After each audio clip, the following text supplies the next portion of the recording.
Welcome to the American Forked Podcast. This is episode 39. 39. We're almost 40 on the podcast and in real life. Right? Get it, Jeff? Is that correct or not? Quit driving and pay attention. I had to take my shoes off to count. So, we're approaching 39. We're approaching 40. Jeff was taking his shoes off, counting his toes while podcasting and driving. Is that all accurate? Yeah, but it's texting and driving that's bad. Podcasting and driving is fine. It's proven to be 100% safe. So anyway, we're a group of lifetime friends who grew up together, kind of under the same umbrella of religion and politics, and then we've all grown up big and strong with families of our own, and now we're all way different people, but we still love each other, right? That's what I've heard. And we hang out and we argue about each other's idiotic opinions, but it's okay to disagree and still be cool, still be down, still be partying. Is that how you say it these days? Yeah, none of us do. Nobody says partying? No, none of us party. Oh, we don't I think what the words you're looking for is we still get that shiz lit for show. Oh, yeah. And our That's what we do. Our brows is on point or whatever. On fleet. Yeah, our eyebrows is on fleek. Yeah, there you go. I think Trent has gone to a party or two and had him at his house all the time. But not with us, though. He did have the point. one party when in his new house. Yeah, he invited us over. Like the day he closed on it. And remember when we threw him that 30th birthday party and it was My Little Pony themed? Oh, yeah. Oh, yeah. That's right. It was, what was the theme? No, it was Nerdy 30? No, that was Mike's. Mine was Dirty 30. And Trent's was Purdy 30? Purdy? Yeah, maybe that's what it was. And because he had Purdy ponies. Just wait till your 40th. You'll be so humiliated. Hoity-toity-foity. Anyway, on to some local news. There's really nothing happening in American Fork. So we're going to skip straight to the state news. We're going to start with something a little more grim and then lighten it up with something even more grim. So a Utah National Guard soldier has died during a training exercise in Kentucky. Staff Sergeant Paul Lincoln Olmsted was only 29. He went underwater while conducting a surface swim as part of a maritime assessment course and died. So, of what? Drowning, I believe. So he didn't pass the course? Can you keep the chuckles down, please, Phil? Oh, I wasn't chuckling. Oh, no, you chuckled. We'll play the tape back. Oh. Well, I was chuckling at Jake's question because I was like, oh, he went underwater. And Jake was like, how did he die? It wasn't sharks in Kentucky or electric eels. Well, yeah, did he have like a heart attack or something? Could he not come up? Just wondering if it was the drowning that killed him or something else. Oh, yeah, I don't know. I don't know if it's been that detailed yet, but just barely happened. It's weird because I was just thinking, like, while I was driving the other day, I was like, I'm like almost 40. Like, what if I got in shape and like went and became a Navy SEAL? That'd be cool. But then I was thinking, like, what if I was one of the ones that like died while in the training process and never became a Navy SEAL, but just became that guy that died? That would suck. Phil, It would suck.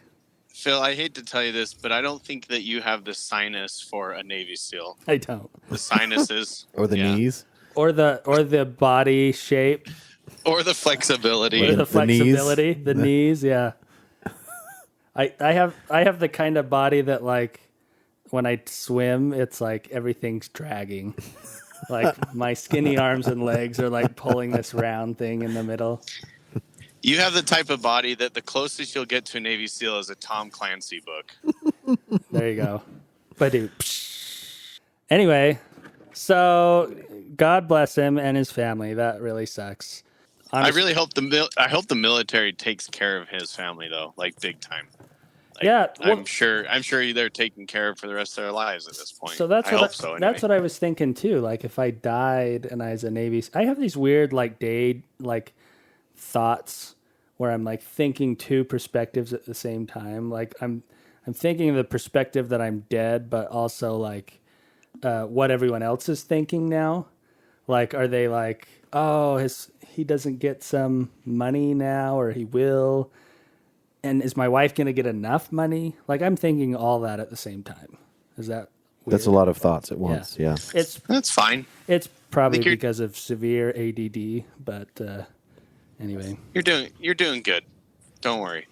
Let's press on. What's up, Beagle? How's it going, guys? Hey, Biggs. Ooh, Beagle's here. That's sexy. Yeah. Anyway, on to some more depressing Utah news. This girl, Gabby Petito, is that how you say her last name?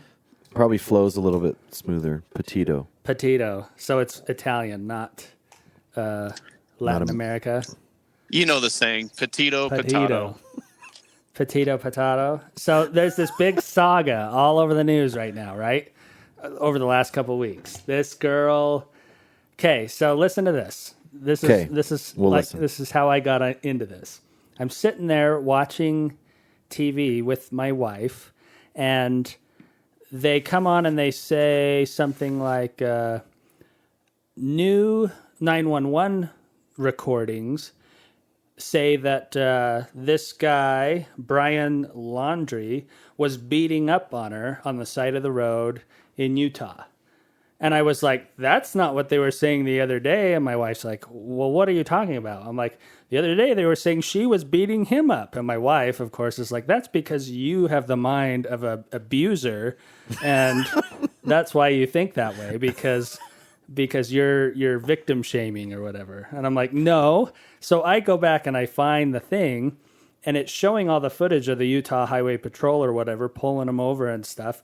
And the whole news clip is making it look like he was the victim, like that she scratched him, he's bleeding. He's like, oh, I told her to get out of the car, blah, blah, blah. And that they're interviewing the officer, and he's like, yeah, well, I could tell that like something's going on, maybe some mental health. They were fighting, so I separated them. It was like not at all this. You go in that corner.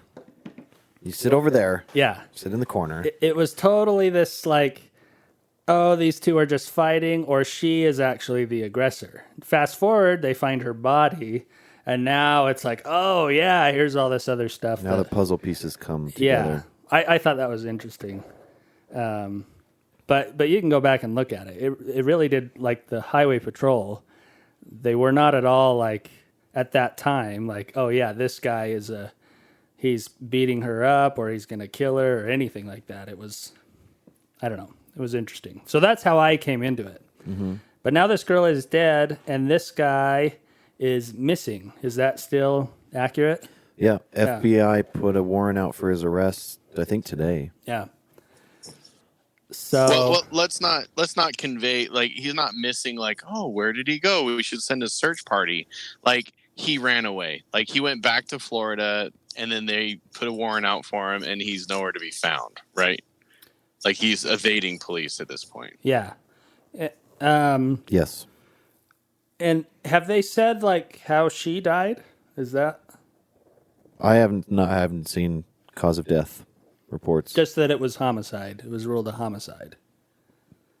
Right? I don't know what they have.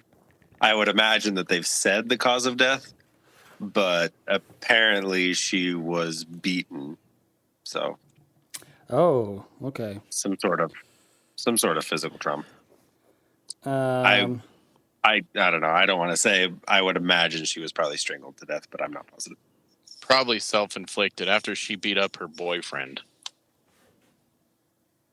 Right. No? Yeah, Not for me? She killed herself because he was not capable of hurting her. Is that? I don't know what I'm trying to say. So Maybe we shouldn't go down these jokes. So we're going down. So We're going down these roads. According to NBC News, the official cause of death will remain pending until final autopsy results are in. But I can't find anything about like how, like, was she strangled? Was she beaten? Was she Yeah, it just says shot? homicide. Was she? Yeah, I don't A know. lot of times they leave certain pieces of information private also until the trial, so that they can, because you don't want to spoil it for the, like, for example, if she was died from choking, right, or was choked to death, they don't want to release that now because then people form an opinion, well, it must have been him, right? So they usually keep that information under wraps for a little bit until trial. Some pieces of information. They're supposed to do that, but as we saw in the, what was that guy's name? George Floyd. Orange Juice Simpson. And O.J. Simpson. Sometimes trials can be heavily Stuff gets leaked and thrown out the window, whatever. I have a question for you guys. I think this is a terrible story. I genuinely do. I feel like this story is probably more common than we realize. I think stuff like this actually happens quite a bit. But I get the feeling that the reason why this one was so publicized is because she's a young, pretty Instagram. There's tons of photos of them. There's a lot of content for a news story. Yeah. You know what I mean? Here's I the don't know. What do you guys think about that? Look, they're smiling. I actually was just about to say the exact same thing. But another reason I thought it could also be, maybe not just because she's young and pretty, but from my understanding, her family started making a big fuss about it. Like, started telling everyone, hey, our daughter's missing. We think this guy was with her. He won't say where she is. You know, and they're starting to get other people freaked out about it too. Which, in my experience, like, if there's not a lot of evidence, that's the only way to get any kind of like law enforcement or anything rolling, because like you've got to make a big stink about it. Otherwise, it's just going to be like, oh, there's another missing person. There are thousands of them today, you know. yeah, it's like it was with Elizabeth Smart. Yeah. I feel like crimes that happen that involve kind of multiple states usually get more attention, because like it kind of sparks up local media as well as national media, right? Right.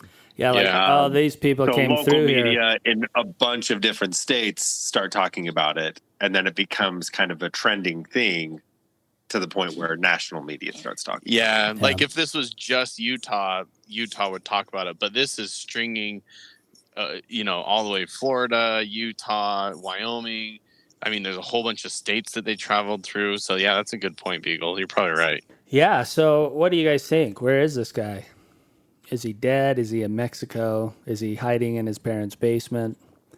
He went back to Haiti with all the people that we shipped back. He got on the helicopter, or The plane that they took him, yeah. like 1,500 Haitians back to. So that was, I don't know. He's probably, my guess is he's somewhere he's familiar with. I would have a hard time, like if So it was he me. killed himself and he's in hell now? Yeah, he's comfortable there. He went back to Florida, right? Yeah, he went back to hell. Did He went back to Florida, and then he's evading police from Florida, basically, from what I understood. So my guess is he's either fallen in a sinkhole, or they're going to find him in the belly of an alligator. In like 50 years. Yeah. So that's my guess. Yeah, I don't know. I guess if he were smart, he wouldn't be in any of the states that they traveled. And no, if he was real smart, he'd be, like Jake said, he'd be in Haiti right now. Well, they found the van that they were traveling in. And where was it? It was close to where it was up in, was it at Arches? Wherever close to where her body was found. It was some blogger. Some blogger came across the van. It was in Utah. Yeah, I thought so. And she was found in the Tetons, right? She was found. Yeah, Well, then maybe it was in Wyoming. Oh, yeah, I don't know. Wouldn't it be cool if we like had all this stuff researched and facts ready for you listeners, instead of just like reminiscing on a podcast? We could call Stacy because she knows everything about it. Does she? She's like been way into it. You should call her. Yeah. Man. Let's have listeners call in now. Okay. Just call in. If you know more information, go ahead. The line's and call. open. 385 Dad 0 Mug. We're waiting for you. Anybody? Hello? The lines are open. So that was a good. Let's take line one. So that was a good segue, though, Jake. That's another thing that's been in the news like crazy is all the Haitian immigrants at the border. Like a lot of them were camped under a bridge. I think they were saying there were like 40,000. No, I think it was like 4,000 or 5,000. 4 or 5. Okay. I don't think that they have that many people on their island, population-wise. Right. I don't think they could physically count that many. I think it's 400. Officials say 40,000 Haitians may be going to U.S. Oh, wow. Yeah, but that's They have that many. like over a generation. They have time to have children, right, and populate the island, and then send them over. According to CNN, more than 10,000 Haitians converged in recent days near Del Rio, Texas, and have sought to stream into the U.S., creating a massive migrant camp.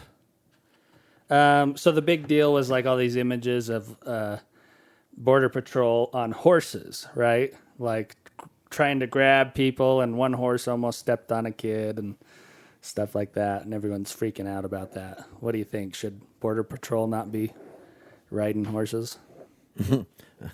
Is the horses the problem, or the fact that we've got thousands of people that we can't grab? So we need a faster means to get to them. We need Border Patrol agents with bigger hands. Bigger hands. Longer arms. Yeah, we need longer arms so they can not whip people. They could just like tap them on the shoulder, you know. What do you think, Beagle? They shouldn't be riding horses? I mean, they're here because of a huge natural disaster, right? Yeah, That like wiped out their homes. That's got to be a big part of it, for sure. So how did they get... Haiti is an island, right? Haiti, well, half an island, I should say. It's Haiti, and then the Dominican Republic is the other half. Is that correct? I'm Down sure there there's down there in the Gulf. Yeah. So they got over to Mexico and then came over. Why didn't they just go straight to Florida or something? That's what I don't understand. It might be closer to Mexico. I'm not sure of the. I'm pretty sure it's pretty close to Texas. We're so informative. So where's Haiti? Some number of Haitians are coming to the U.S. They might have got here in some way. Geography might be this way. This is the American Forked Podcast. Thanks for listening. Yeah. So yeah, it's pretty wild. I mean, I know that the what is it? Not the ambassador of Haiti, but one of Biden's, the Haitian representative of the United States, essentially resigned over the quote unquote inhumane treatment of the Haitian people, because we're like, nope, you're going back. Put them in planes, and we still got planes going back to take them as long as they'll be like, because obviously they have to approve us going and dropping people off. You can't just fly planes into foreign territory. But it's been a mess. I'm sure Biden's like, what? Like all this stuff. One thing that I heard, I don't know if it's true, but one solution they were proposing was to send all these people to Guantanamo Bay, like for temporary housing. No joke, not as like prisoners, but that's use the facility. That's literally what they're planning on doing. Yeah, Wow. It's crazy to me because Guantanamo Bay has such terrible, like, how do you convert a waterboarding room into like an Airbnb? Like, can you do that or not? I think it's like, just a room. Like you just polish the concrete, and it's not like they built a specialized waterboarding bed. At least we know that they'll have water to drink. I think they just laid them on a bed and poured water on them. I don't know. You get my point, though. Like, it probably has a floor drain. I guess you can sleep in a room with a floor drain, so never mind. Yeah. Well, a lot of those, I remember, I shouldn't say I remember. I was recently reminded of, with all the September 11th stuff, that initially we brought all these people over there, and they were just in these, like, chain link cubicles just outside, just sitting on the ground with their arms tied and blindfolded. Like, just sitting outside. Like, so are those the kind of facilities they're taking them to? Just a chain link portion of ground? I don't know. I like how you describe that, a chain link cubicle. Like the office has chain link. Yeah. Like that's a normal thing. I mean, that's what a cubicle feels like, isn't it? Am I right? Yeah, the razor wire over the top. Yeah. So yeah, it's a crazy situation, and these Haitians, it's kind of crazy because like from their perspective, they're probably hearing that the U.S. is bringing all these refugees over from Afghanistan because the women can't go to school anymore, and these Haitians are like, we're starving and our house blew over, so we can go, right?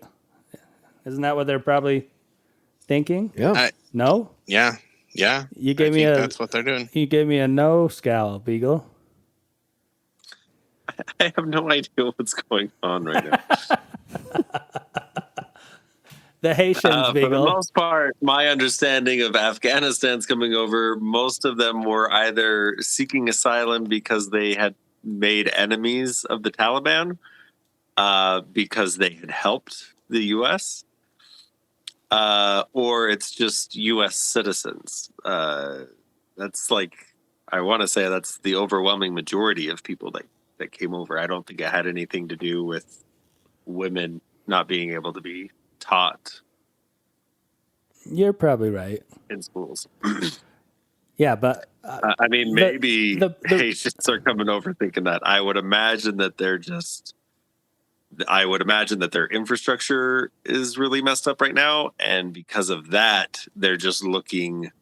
But I just looked it up on the map. They would have had to have come across Cuba and then up into Florida. So I don't know where they actually have landed, and maybe it's the currents. It would just be easier to go to Mexico, or are we sure they came through Mexico and up that way, or did they come over to Florida? Well, Colombia is the closest mainland area to Haiti. But that's quite the travel from Colombia up through Panama and Mexico. Very possible they went to Cuba. But once you're in northern Cuba, you're pretty much as close to Florida as you are to Mexico. Anyway, that's all speculation. There's something that doesn't make sense to me, and that is this seems to me like it's a new thing. Like I haven't heard of a whole bunch of Haitians being at the border. Like that's kind of a new thing. Am I mistaken on that? Like you guys don't remember years past of like, I guess my point is that seems like a new situation. But one thing that is not a new situation is storms and natural disasters in Haiti. Right. So why on the last ones, was this storm and this disaster, all the boats were still intact and so they could come over, and the last ones like destroyed the boats? Or like, why are they now coming over at this point? So Del Rio, Texas, where they're coming over is like, I would say like a quarter or maybe a fifth of the way in along the border of Mexico and Texas from the coast. It's got to be like 800 miles from the coast. So they're definitely not landing in Del Rio from swimming on a boat. Like they went to Mexico, trekked hundreds, if not thousands of miles to get to where they were. So yeah, that is interesting. Like why now? Why? What changed? I mean, we know exactly. So what I know about Haiti, which is very little, but I know a bit because I knew a lot of Haitians in Boston, and I know a lot of Haitians in Vegas when I go work down there. And almost universally, they tell me that Haiti is crap, like it's a terrible place, like really bad poverty, a lot of crime. It's not a safe place. It sucks. And a lot of people that I've known from the Dominican Republic, from the other side of Haiti, I shouldn't say Haiti, but that island, kind of say the same thing. Like, oh, we don't go over there. It's like, we don't like it, blah, blah, blah. Yeah. So it's already a not great place. Like it's already refugee worthy is my impression without the natural disasters. So coupling that with like earthquakes and things like that, like, these people probably need help in a serious way. Yeah, that's Yeah. interesting point, Jeff. Like, why did this natural disaster bring so many people? And the fact that there were thousands of them at once came to the same exact place. Somebody organized it, right? Somebody was unless the natural disaster we're talking about is the Biden presidency. I don't think that it has anything to do with it. That's So- man-made. That's not natural. So we did see a similar thing early in the Trump presidency, if you'll remember. There was like this whole army of refugees that hiked clear up from like Nicaragua or something, Honduras, I can't remember. But don't you remember they were like trekking through Mexico, and the news was like following them. It was like a couple thousand people in like a line, and they marched all the way up to the border and were like, let us in, let us in. And that seemed really staged to me at the time. Like, not necessarily Yeah. staged, but organized is probably the better word. Like, somebody put it together to make some kind of point or get everyone there all at once. Or maybe it's a big distraction from something else going on. Could be that the drug cartels are, making some big push, and let's distract all the border patrol with this big thing while we move in 40 semis worth of coke. I don't know. Yeah, I mean, I've heard in some instances that there have been cases when the drug cartels will pay people to come across the border and smuggle, stuff for people, whatever. But yeah, I'm curious to know. Obviously, it was organized by somebody. Yeah. It's not like everyone decided, okay, let's go to the U.S. now. Just weird to have that many people come in all at once. Yeah. It's overwhelming for sure. Like, how do you deal with it? What's the proper humane way of dealing with it? Yeah, it's like it's really hard because they're like showing all these pictures. They're like, look, they're treating these people like cattle, rounding them up with horses and stuff. But how do you round a lot of people? What do you do? up? Like, I mean, you don't just let them come. Like, clearly that would be disastrous you don't pull for at least the whole southern Texas area. Yeah. Just allowing these foreign people to come in. Like, what do you do? I don't know. I really don't know what the solution is. Yeah, you don't pull a police officer at the Capitol riot, right? That Right. just like stands back and like, go ahead, people. Go on in. Yeah. I don't know. I don't know. I don't know what the answer is. Eagle, what is it? What's the solution? What's the fix to Eagle, this? put yourself in that Border Patrol guy's shoes. You're out there in the desert, and here comes like on your horse. 500 hands. people carrying kids and everything they own, and your job is to keep those people out. What do you do? I would quit. You just walk away? I would never do that job. Put in your 2 minutes notice. Exactly. No, I mean, I think the solution is pretty obvious in the grand scheme of things. In the immediate aftermath, or in the immediate,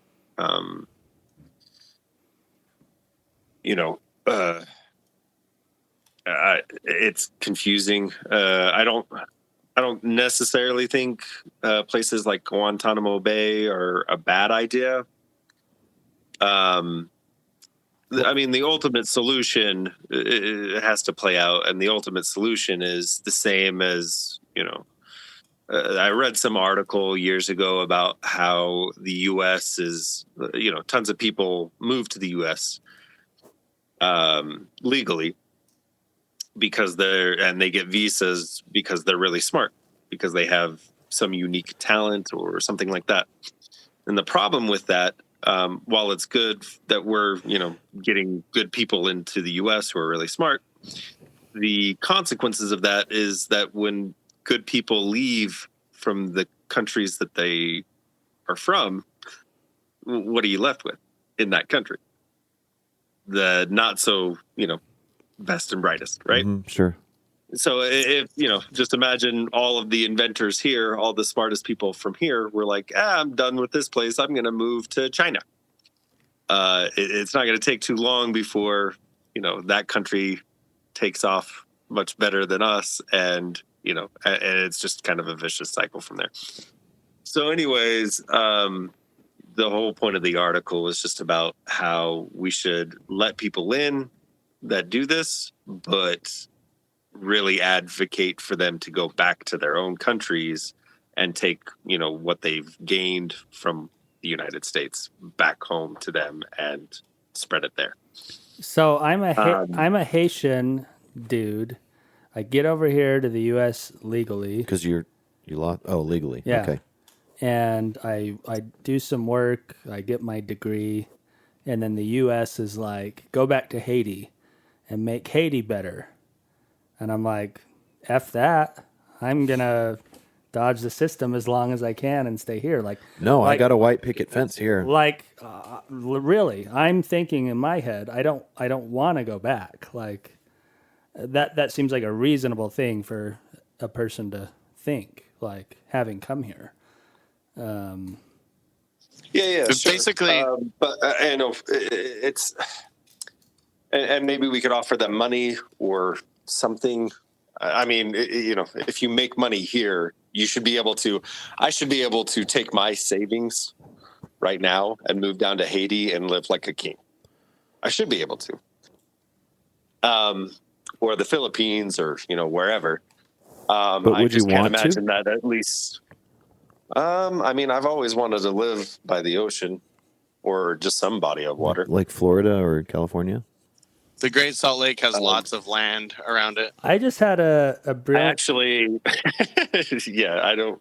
I mean, I wouldn't mind living by the Great Salt Lake. We were about to move to Daybreak because I wanted to be by, like I said, I want to Man-made lake. have some kind of oceanfront or body of water front, lakefront property. But the best ones that I've seen are actually in Maine, or like Manchester by the Sea. I don't know if you guys have seen that movie, but like the houses where the house that the kids grew up in before the accident, that house is like picture perfect what I would want to live in. So Anyways, I just had a brilliant idea. Did you have an apostrophe? You're welcome, America, for this one coming up. What if when people came here on their green card, their work visa, whatever it is, they're here temporarily. What if we garnished their wage? Let's say it was 10%, 20%, whatever percent some Congress people decide. And then once they move back to their country, they get paid that back, like kind of as a mini retirement plan. Like, okay, you come here and work, but the real reward is like when you return, because then you're going to go back to your country. You're going to get this 20, 30, 10% back or whatever. And that's like a living retirement back where you are. Like, would that not make a lot of sense? And be almost like a guaranteed, So just to add on to what we're saying here, because I did want to bring up some other stuff, but kind of pertaining to this, but not exactly this topic. So this is where money plays a role in society, absolutely, and it's good. It's capitalism. I'm fine with it, but there's a human aspect to everything, right? People aren't gonna. You could offer as much money as you want to somebody to go and live in a place that isn't great, right? Or has a lot of crime. People aren't going to want to do that. And so you have to, and it's starting to happen here in America as well, with a lot of our institutions, where people just don't have pride in America anymore. They don't have pride in the institutions that protect America, right? And so when you don't have pride in these jobs like police or politicians or teachers or doctors. When those systems are overburdened, or people just, constantly criticize them and make it devalued. I mean, it's already hard to be a policeman, right? When you devalue it further, you make it much less desirable for people to join those institutions. And when those institutions start to fall apart, people have less faith in society. They have less faith in their neighbors. They have less pride in their country. They don't care about where they are. They don't value where they are, right? So you could offer them as much money as you'd want for them to stay there, but they will feel safer. They will feel better being somewhere else. I think that brings up a good point. If we destroy America to the point where it's like Haiti, then they'll just want to go home. So I was going to say, is that what you're proposing, Beagle? Is you destroy America from the inside out, and then the Haitians will want to go back home? I was going to go the opposite way of that, where we make them proud of their country, and we've got to help them to find that kind of pride, like nation building. We go help make Haiti very attractive. Different though. The other thing we could do is make America great again. And then more people would want to come. Well, I think Trump failed at that already.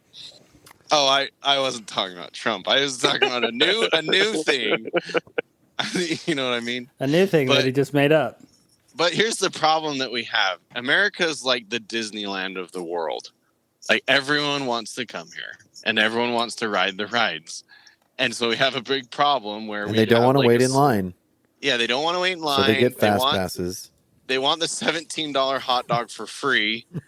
Like, so I would say poor countries that are very close to us want to come here. I mean, that's not true either. Like Russians, I know. Europeans have a lot of problems with immigration as well, where people from Africa or from wherever else move in. My point is, if you're a healthy country, people are going to want to live there. Yeah. That's right. But my point is, what would Walt Disney do? That's what my question is to everyone. So it is interesting. Like, Disney charges you when you come in. You can't just sneak in.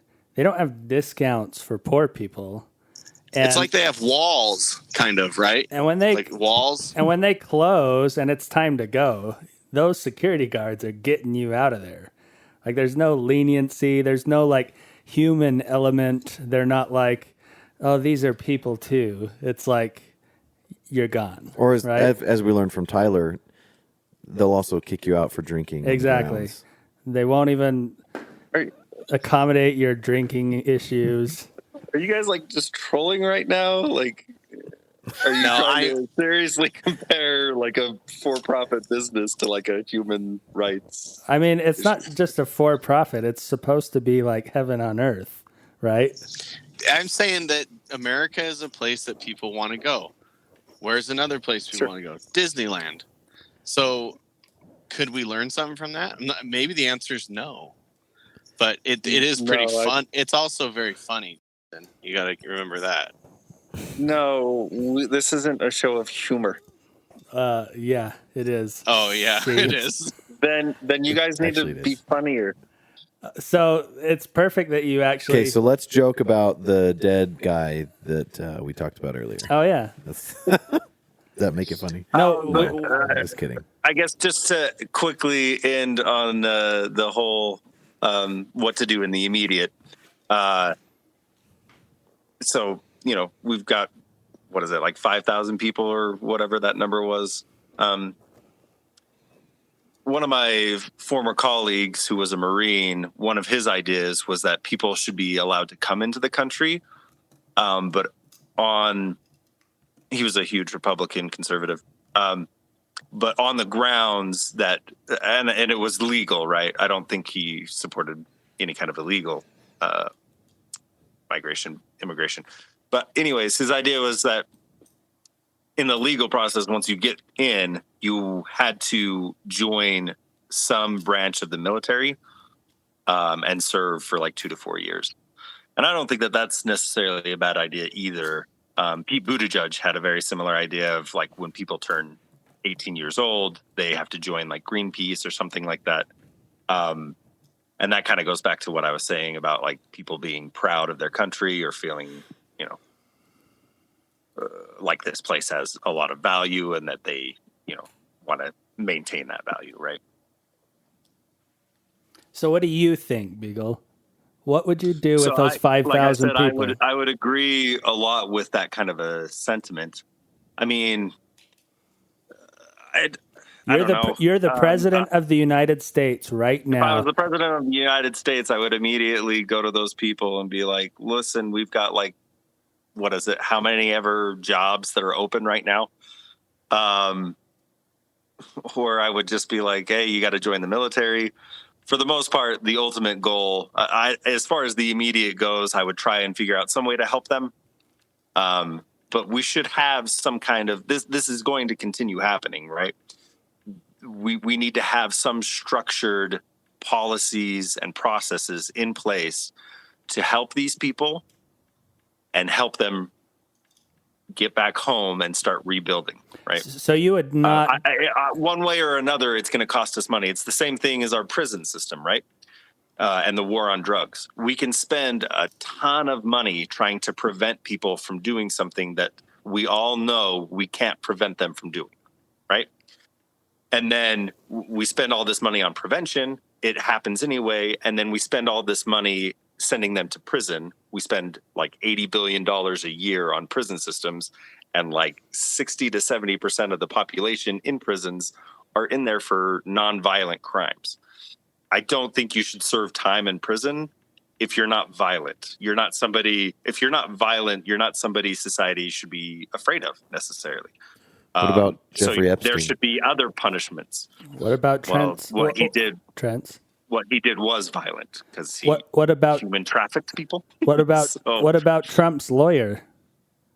Didn't he go to prison? Michael Cohen? Yeah. So he should probably not be allowed to do any lawyering ever again, and probably be fined and be required to do community service every month, so many hours for the rest of his life. But doesn't need to go to prison. Are we afraid of him as a society? Are you afraid of him? No, I actually agree with you a lot. Like the whole idea. It's going to cost us taxpayers more money to put him in prison. I am not afraid of him. He doesn't need to be in some cage for me to feel safe in society. I don't want to spend my money keeping him away from me because I'm not afraid of him. Wasn't that the original idea? He should be owing us behind prisons. He has wronged us. Wasn't that it? So he should be paying us. What is it? Wasn't that the original idea behind prisons? Like I'm scared of you. Go in this cage so you don't hurt people. Yeah, I think it was more vindictive than that, but I honestly don't know.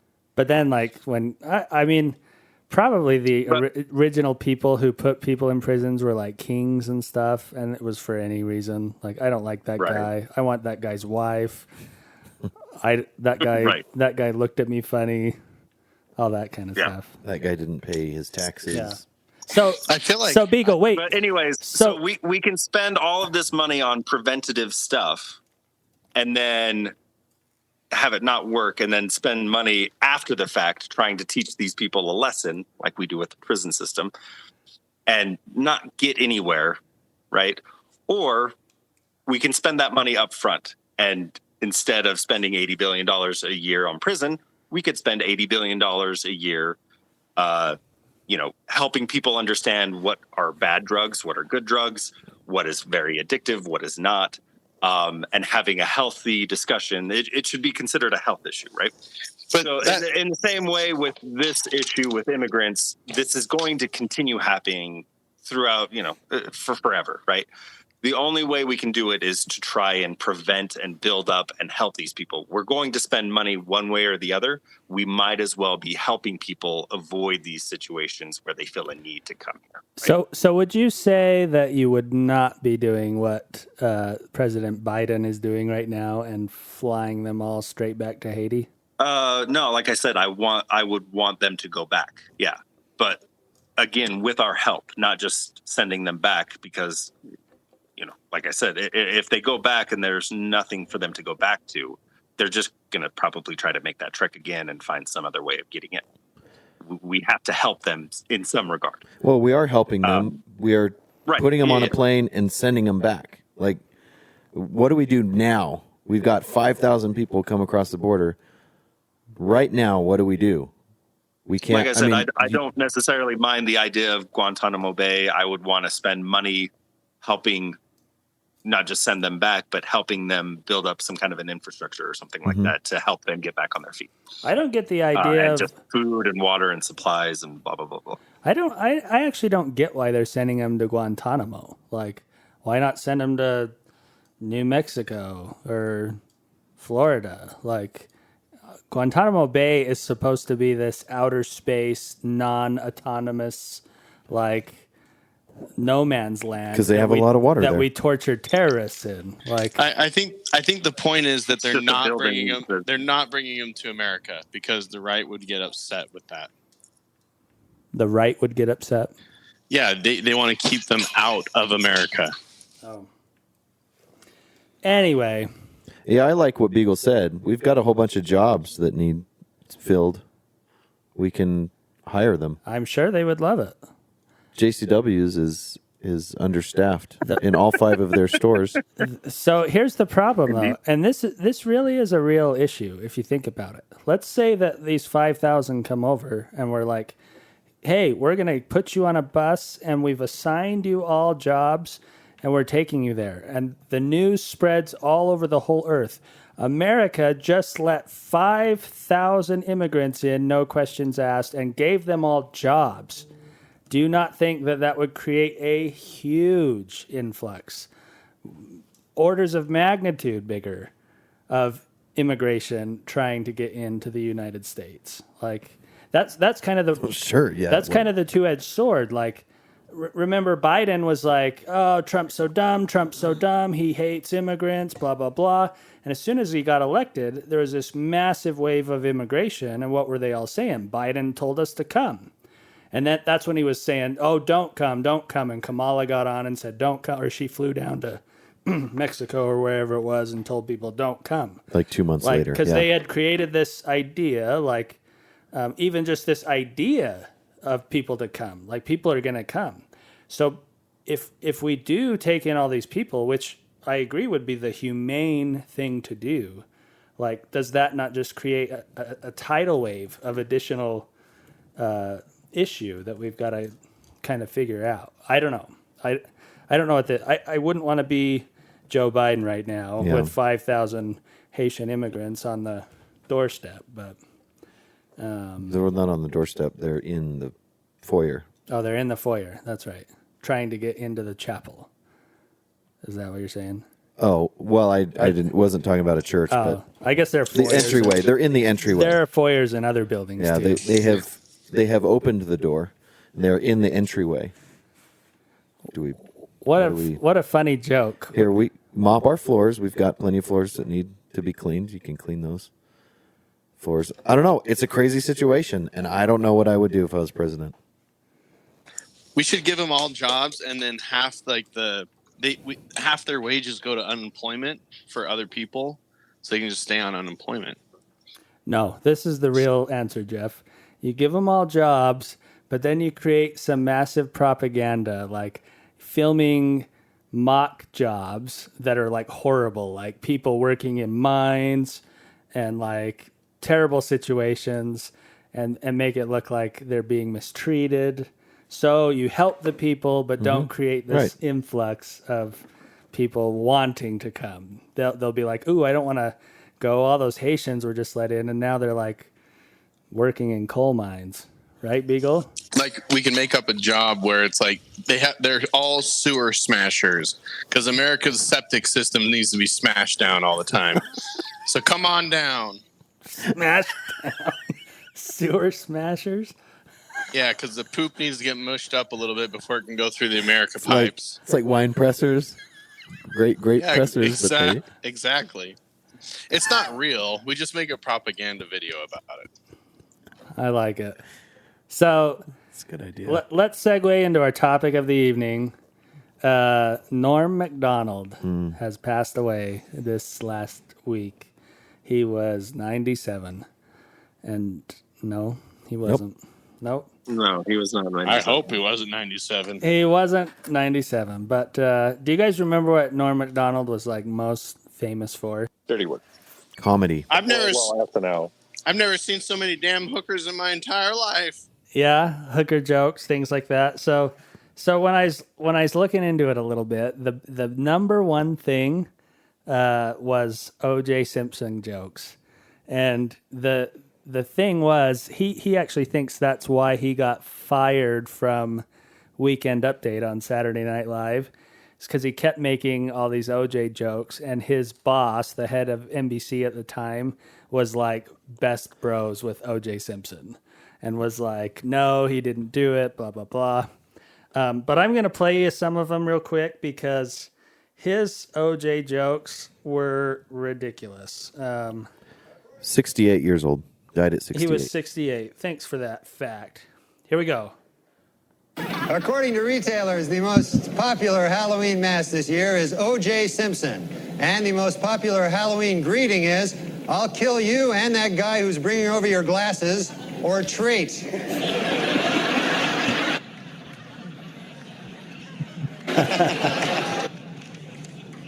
And the Pope came out with a book this week, which contains a series of essays examining faith and morality in today's secular world and the changing role of the Catholic Church as it approaches the 21st century. The book is entitled, God Himself Told Me That O.J. is Guilty.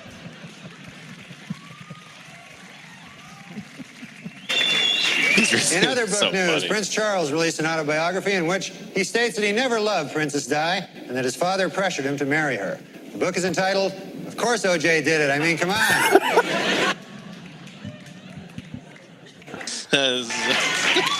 In his book, O.J. Simpson says that he would have taken a bullet or stood in front of a train for Nicole. Man, I'm going to tell you, that is some bad luck when the one guy who would have died for you kills you.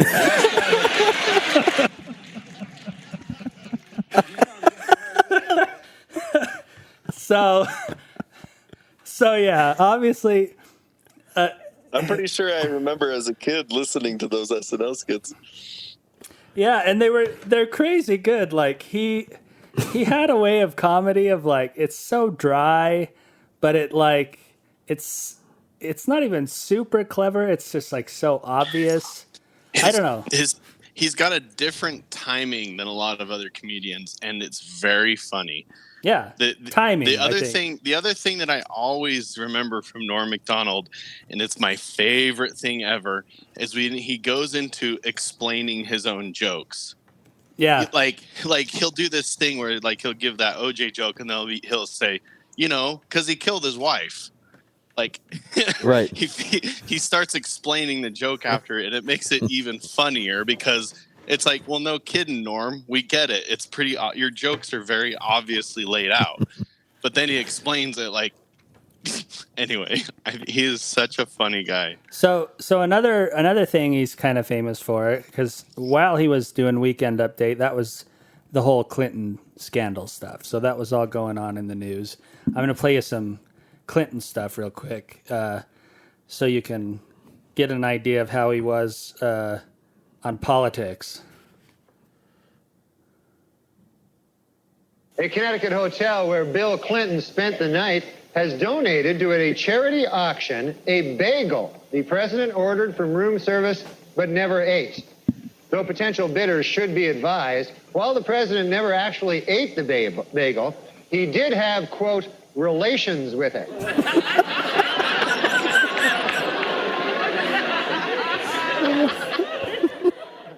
This week, in arguments before the Supreme Court, lawyers for President Clinton asked that the sexual harassment suit brought by Paula Jones be delayed until he leaves office. According to Clinton's attorney, quote, if the president were hauled into court every time some nut accused him of sexual harassment, he'd have no time to scare up tail.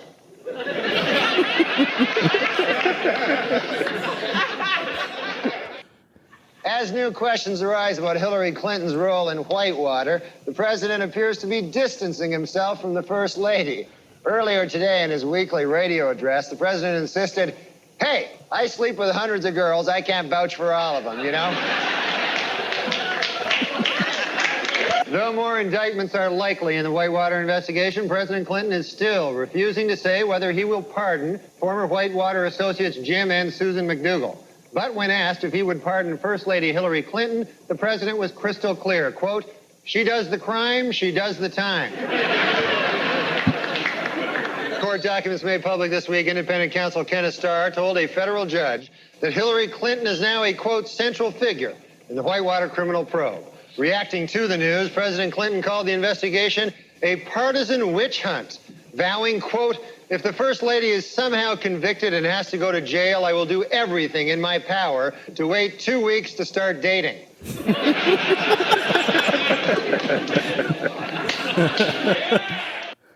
The White House says that surviving relatives of those who died in a 40-year-old federal study which allowed men infected with syphilis to go untreated will get an official apology from President Clinton.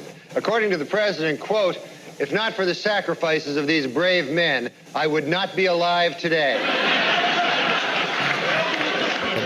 So I was listening to his old jokes and stuff, and I was thinking to myself, do we see this level of comedy on like night shows or Saturday Night Live or stuff like that today? I don't know. You think so? We do? Yeah.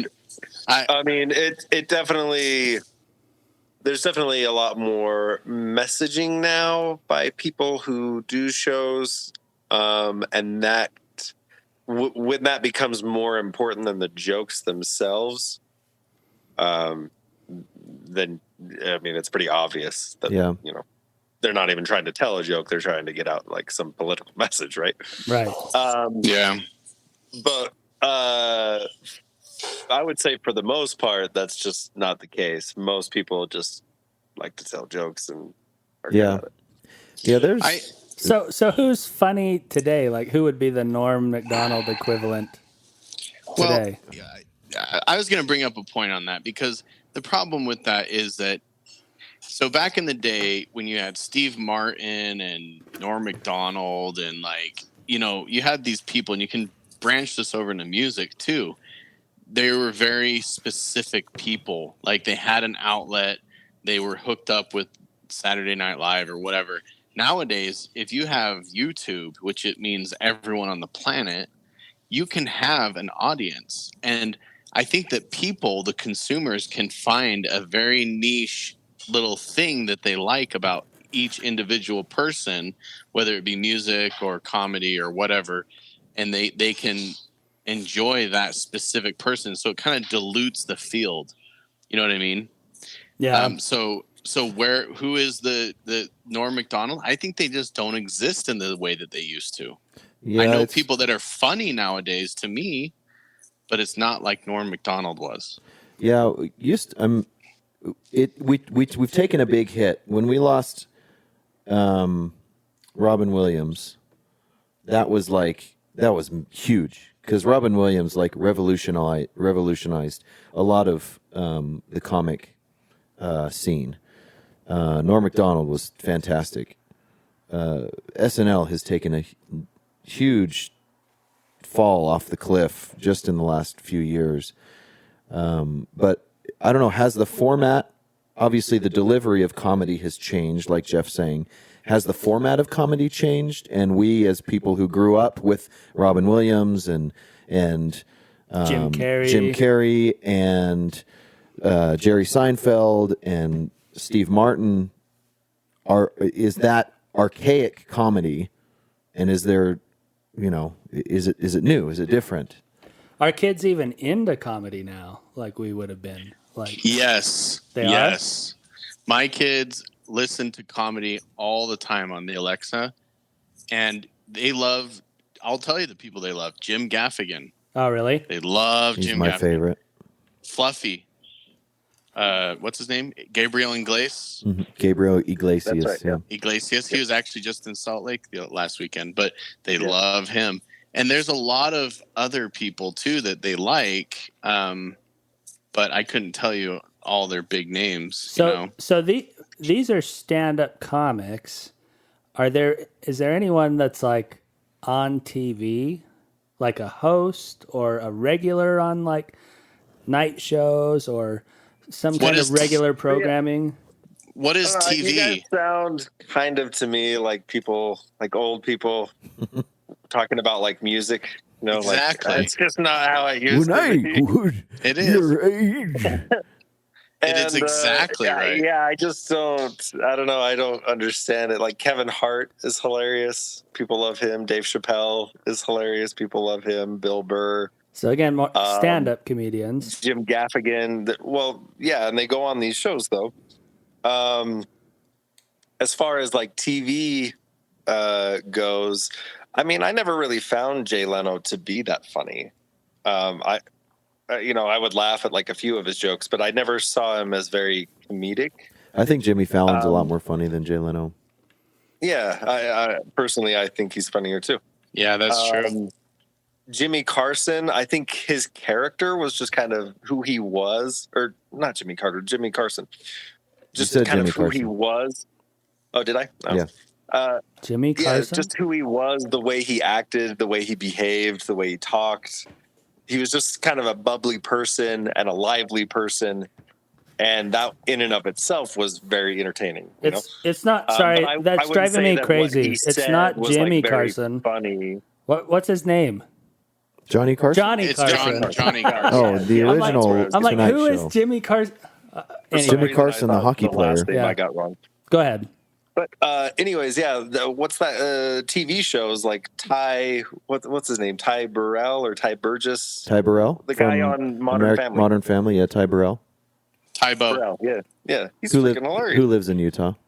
He's a funny guy. But he's not like a night. If you're talking about like a night show, like I said, I don't think people in the past were all that funny. I think they had moments where they were comedic, but I didn't necessarily watch them because. And again, I'll go back to my concept, which is it's not necessarily that the comedians aren't there anymore, Phil. It's that the whole layout of TV has changed. Everything's changed up. Someone reminded me the other day that, do you guys remember TV used to end at night? It Yeah. would stop broadcasting at and it would just be fuzz. I remember those. I don't remember that. Or infomercials. Now, You don't remember the test bars at like Yeah. 3 in the morning? Say this is only a test. yeah, it is when we were pretty young, but TV literally used to end. Like nowadays, the content's 24/7, 365 all the time. Doesn't matter where you are, what's happening, you get it all. And so the content has changed. And there's a ton of funny stuff out there. It's just different.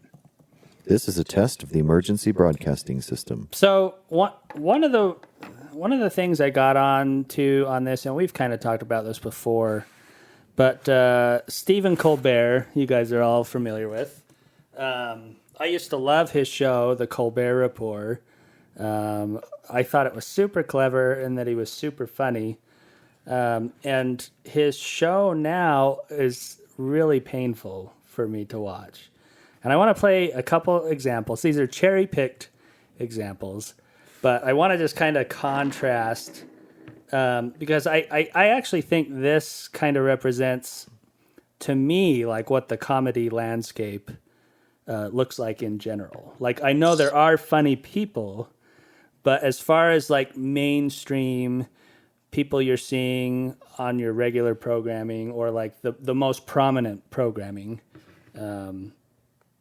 might not be as funny. But and we'll see if this kind of illustrates that. What do we do about children from El Salvador and Guatemala and Honduras who are coming to our southern border in droves? I think we should follow the law. And the law says that we have to give them a due process hearing and determine if, in fact, they should be sent back or if they can stay in this country. The law also says we have to protect our borders. It does, and we do. Well, how so? They're getting right across tens of thousands of these kids. But if they are kids. We don't even know if they are children because Guatemalans are very wonderful, but very small people. Any one of them could be adults wearing a kid suit. We put in place laws for a reason. And so the 2008 law that was signed by President George Bush needs to be enforced. You fought for immigration reform to include immigrants from Africa. Why would you want to do that? We tried that for 300 years, and it was terrible for both sides to bring all those immigrants in from Africa. It led to huge problems, led to a war. That's not correct. I'm pretty sure you're saying the Civil War was not over slavery.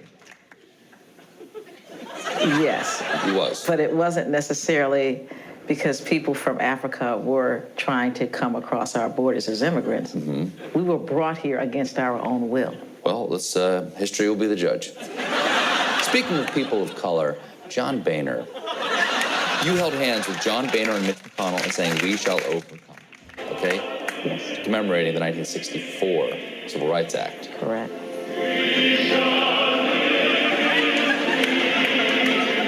So racism is over, right? No, it is not. How could you have done that if there was still racism? Because it says we shall. At some point, we will. We have overcome. Join me. We have overcome. I can't join you. We have overcome, albeit recently. We have not overcome. But certainly things have gotten better. Absolutely, Okay. yes. When you look back at the most egregious parts of racism, Jim Crow era, 1950s, 1960s, is there any part of it that you miss? No, I don't miss any of that. Okay. May I? Yes. The drinking fountains. Now, don't get me wrong. I don't think there should be white and black drinking fountains. Anybody should be drinking out of any drinking fountain they want. But there were twice as many drinking fountains back then. It was just more convenient, you know? Well, I don't think drinking fountains are the most sanitary thing anyway. So your biggest problem with those is that they were unsanitary? My biggest problem is that there were white fountains and black fountains. Okay, but if you don't want to use either one, why was it a problem? It was a problem because we shouldn't be restricted in our movement in this nation. I as agree. citizens. You and I are singing the same tune here, although with different lyrics. So, the thing that jumps out to me is there's this like edginess to it, like pushing a boundary a little or making light of like a very serious situation. Like you go to Norm Macdonald, it's like there's this national tragedy, the president, scandal, blah, blah, blah, or O.J. Simpson killed his wife. It's like there's supposed to be really serious situations, but like there's this really clever and funny like way to make light of it that's not like super derogatory or mean spirited, I guess. I feel like that was like how Colbert used to be. And I want to play you something real quick from something really recent to kind of contrast with that. So this is different because it's a different format. The Colbert Report was like, he's playing a character where he's like this Republican super guy. So he's kind of doing all this stuff in jest. And now he's just himself. Yeah, he was the right's answer to The Daily Show. And it was an interesting relationship that people loved to watch both because it was like, you know, both sides of the spectrum. Right, yeah. And now he's just himself, and it's a Tonight Show. He's doing a monologue, so it's not the same thing. In the clip we just listened to, he's interviewing the congresswoman from, I think it was the 11th district in Ohio, which he did that a lot. He'd interview Congress people, and it was just hilarious how he would like interact with them and like kind of get under their skin and tease them a little bit, awkward, make things super awkward, say really awkward jokes. But they always seem to like play along really well and like laugh and, you know, even though he's saying things that are absurd. But anyway, I probably said and this. Then there's now. And then there's now. Folks, every night I come out here and I do a monologue. This is one of those nights. Let's rip the Band-Aid off. The Taliban have taken over Afghanistan. The U.S. has been there for 20 years. We spent $2 trillion. We trained a 300,000-man strong Afghan army. And the Taliban took it over in 10 days. The country is complete chaos. Yesterday, the streets of Kabul were jammed with cars trying to get out of the city. People flooded the airports, trying to get a plane out of the country. And here's a military helicopter evacuating from Kabul, which has been compared to this photo of the U.S. military leaving during the fall of Saigon. Not a flattering comparison. You never want to see this review. The food was excellent, and the lineup to the salad bar was like the fall of Saigon. 4 stars. But that comparison was rejected by Secretary of State and man who looks like he's watching CNN right now, Anthony Blinken. This week, Blinken weekly said this on This Week. This is manifestly not Saigon. True, in Saigon, they speak Vietnamese.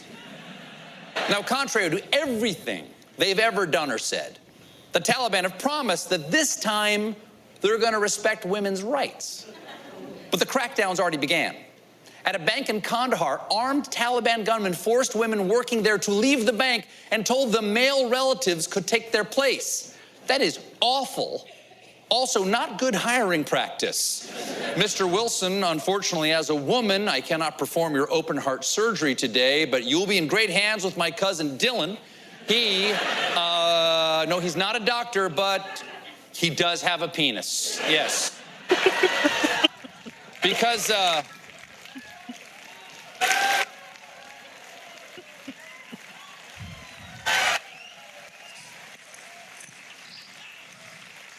Because he's the president, President Biden's getting a lot of criticism. Here's ABC's Martha Raddatz. You also had a really massive intelligence failure here, that the U.S. did not realize how quickly the Taliban could take over. Massive intelligence failure. That's got to sting when people describe your foreign policy the same way they describe Ron DeSantis. Now, the White House tried to get ahead of the bad press by releasing this photo of Biden in a virtual meeting with top security officials. But all people could talk about was the fact that the clock showed the wrong times for London and Moscow, sparking conspiracy theories that the pic was staged. Come on, people, let's not nitpick. The only clock that matters is the one in Afghanistan, and it's just been reset to the 13th century. Plus, if it was staged, would they have put him completely alone at a conference table? Apparently, there's also been a rapid withdrawal from Joe Biden. He looks like the only grandpa in the day room watching Jeopardy. Jim, can we get a closer look at who he's talking to?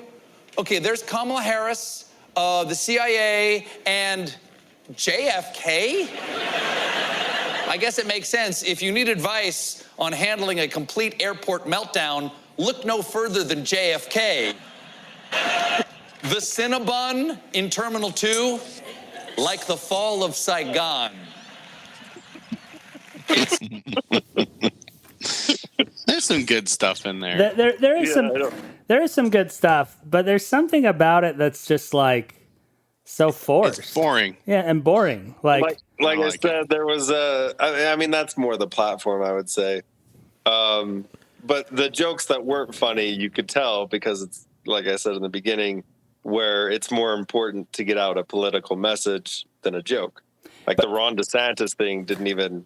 I agree with that completely. That one didn't land at all. It was just kind of an excuse to jab at Ron DeSantis. But the weirdest part is that the audience is just going nuts over it. Like it's like, oh, they're going nuts over the applause sign. The applause sign. Oh, maybe that's what it is. That turns on. The laugh thing that comes on.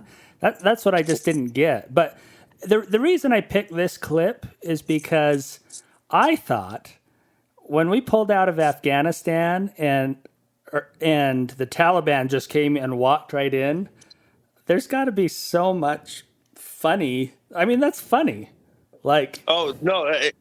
So one of the reasons I came into this to do this podcast was because I was positive you guys hadn't seen this, and I wanted to catch your reactions on the podcast.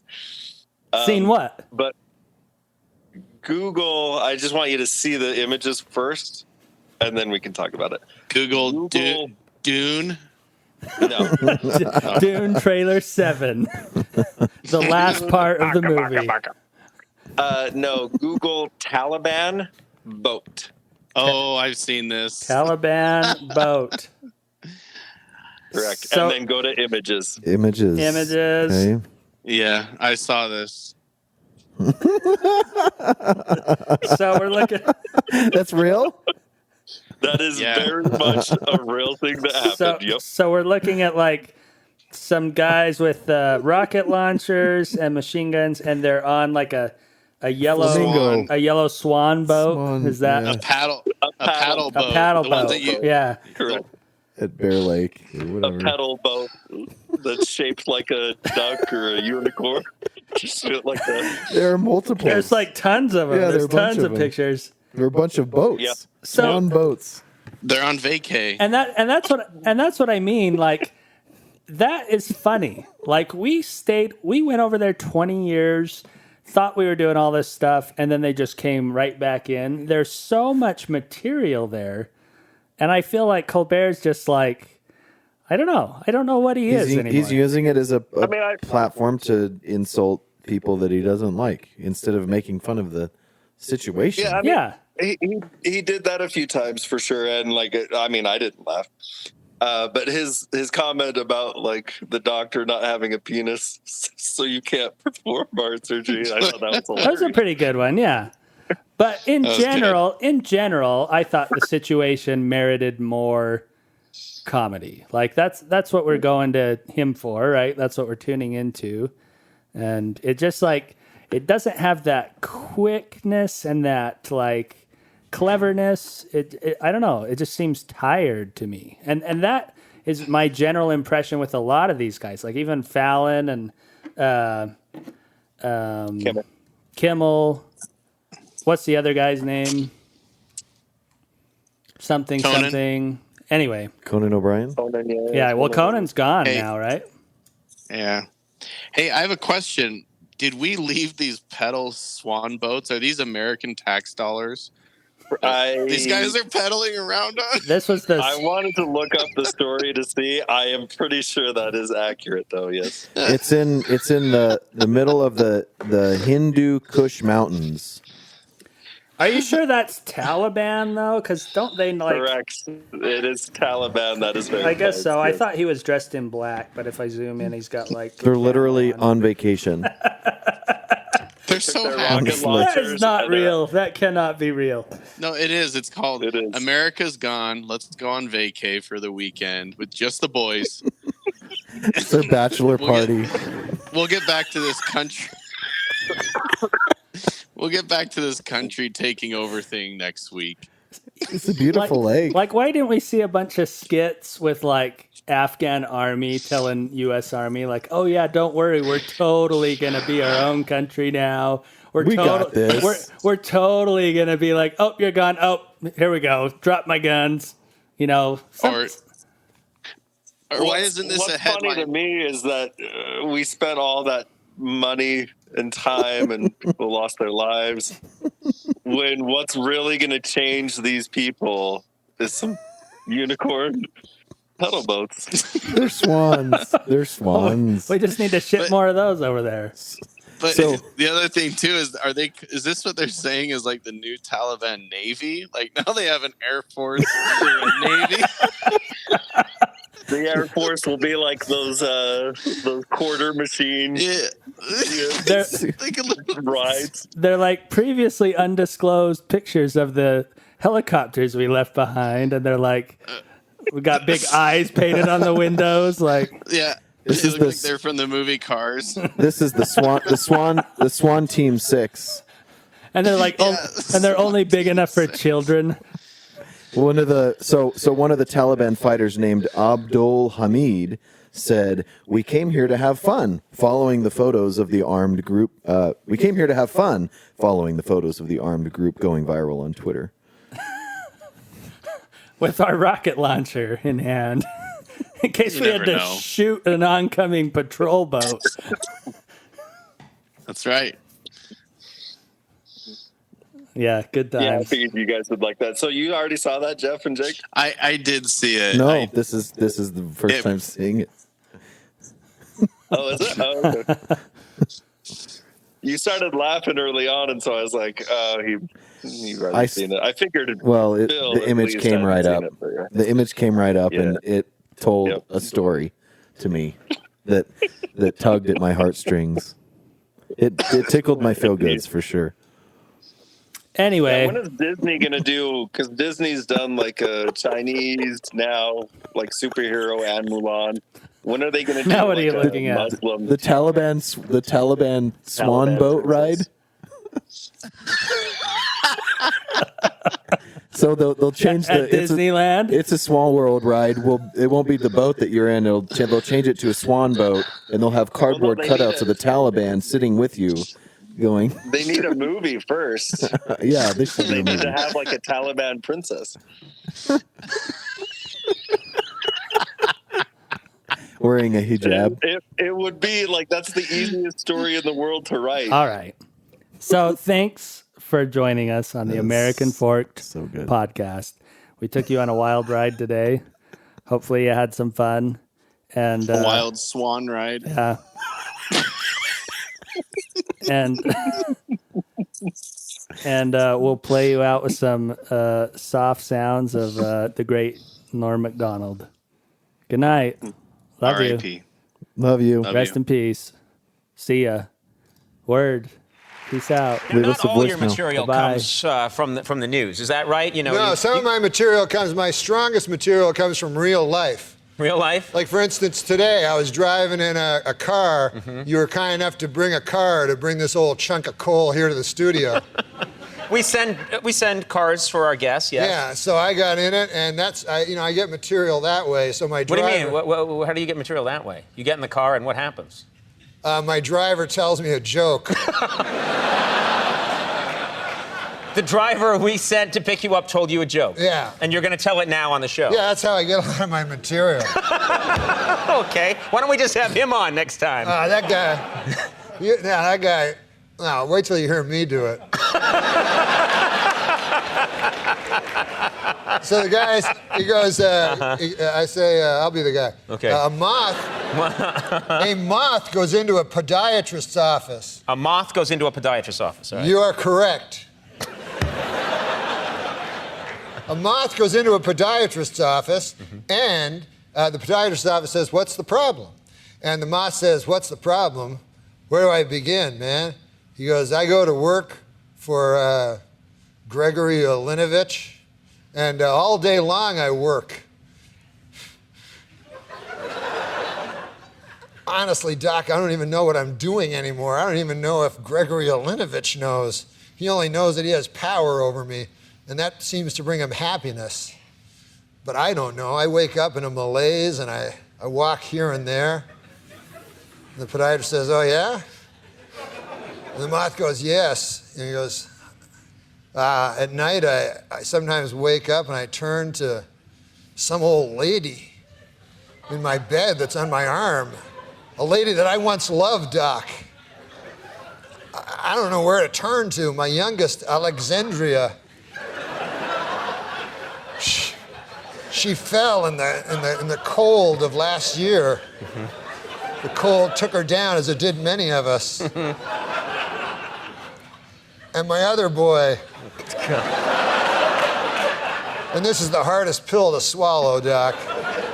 My other boy, Gregorio Ivanilidovich. I no longer love him. As much as it pains me to say, when I look in his eyes, all I see is the same cowardice that I catch when I take a glimpse of my own face in the mirror. If only the cowardice was stronger, then perhaps I could bring myself to reach over to that cocked and loaded gun that lays on the bedside behind me and end this hellish facade once and for all. How long a drive was this? Do you live in the valley? Where do you live? Please, sorry. He says, "Doc, sometimes I feel like a spider, even though I'm a moth, just barely hanging on to my web with an everlasting fire underneath me. I'm not feeling good." And so the doctor says, "Moth, man, you're troubled. But you should be seeing a psychiatrist. Why on earth did you come Here. And then the ma said, because the light was on.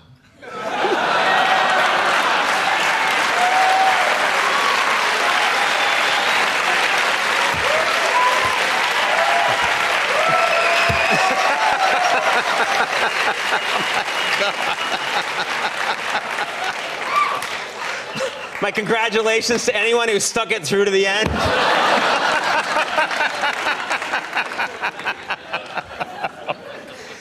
So Norm. What?